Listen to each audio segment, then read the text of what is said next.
Je voudrais simplement, parce que je parlais tout à l'heure du Kremlin qui ne réagit pas spécifiquement sur la Crimée, pour le moment en tout cas, ça ne veut pas dire, Nivine Potros, qu'ils n'auront pas de réaction, les Russes, bien au contraire. Hein. Exactement, bien au contraire, puisqu'en réponse sûrement à cette livraison de F-16, eh bien, la Russie serait en train de réorganiser son armée de l'air. C'est en tout cas ce que croit comprendre le renseignement britannique qui, dans sa note quotidienne, écrit ceci.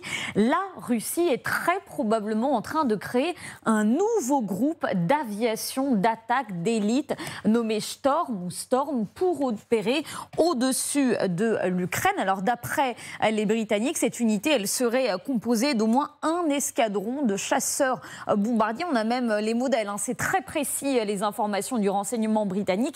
Il s'agirait de Su-24 Fencer et de Su-34 Fullback. Alors petite présentation rapide. D'abord, le premier, on est vraiment sur un ancien bombardier de fabrication soviétique.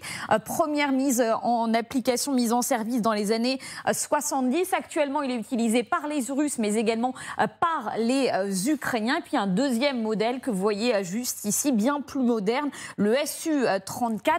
Déjà aperçu dans le ciel ukrainien, mais très vulnérable, puisque Kiev dit en avoir abattu au moins une vingtaine. Ces bombardiers, eh bien, ils ne seront pas seuls, puisque ce groupe d'élite, il sera également composé d'un escadron d'hélicoptères d'attaque. Et pour les Britanniques, eh bien, ce mélange d'avions suggère que ce groupe aura un rôle majeur dans les missions d'attaque au sol. Mais encore faut-il évidemment que le Kremlin trouve des pilotes pour évidemment conduire ces avions, et ce n'est pas gagné, puisque encore une fois le Kremlin a lancé une vague campagne de recrutement. Le ministère russe qui est à la recherche de pilotes hautement qualifiés, des aviateurs à la retraite, évidemment on leur promet un salaire mirobolant, mais il n'y a pas beaucoup de candidatures. Pourquoi ? Eh bien parce que le Kremlin peine à recruter depuis le début de cette guerre d'ailleurs des pilotes expérimentés. C'est très probablement pour cela, d'après des spécialistes, eh bien, que Moscou n'a pas réellement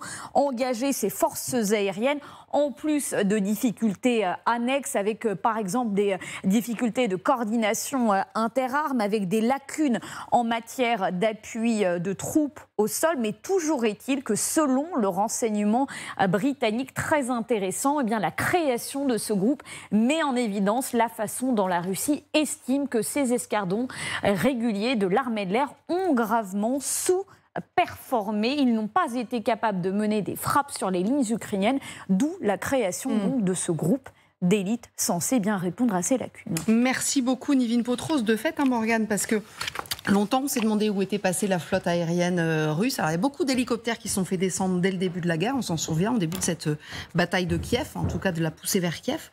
Mais c'est vrai que ne l'ont-ils créé avant, cette unité d'élite ? C'est peut-être un effet de communication surtout, ouais. Mais bon, c'est plutôt pas mal, parce que ça veut dire que la réponse à cette livraison, c'est ça, c'est une petite coalition, mais comme vous l'avez dit, ils sont très vulnérables. Apparemment, ils se font quand même abattre assez facilement. C'est quand même pas exactement, on n'est pas sur la même... Enfin, bon, je ne sais pas quand les F-16 seront opérationnels en Ukraine, bien sûr, mais enfin, on n'est pas exactement sur le même ratio et sur le même équilibre.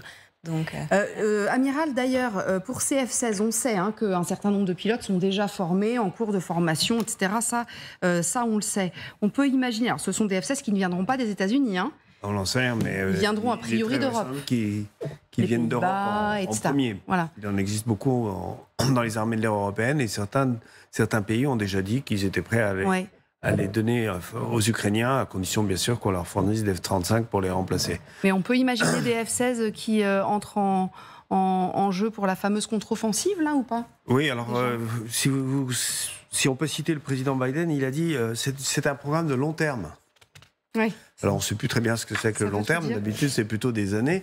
Bon, là, on peut espérer qu'il s'agit plutôt de quelques mois. Donc, je pense qu'on les verra probablement en ciel ukrainien à l'été, mais je ne suis pas prophète. Yuri, ils disent, les Ukrainiens, il nous en faut 40-50 à peu près. On estime qu'il faut 3 à 4 mois pour transformer un pilote ukrainien déjà confirmé sur un avion, un chasseur bombardier, pour le passer sur F-16.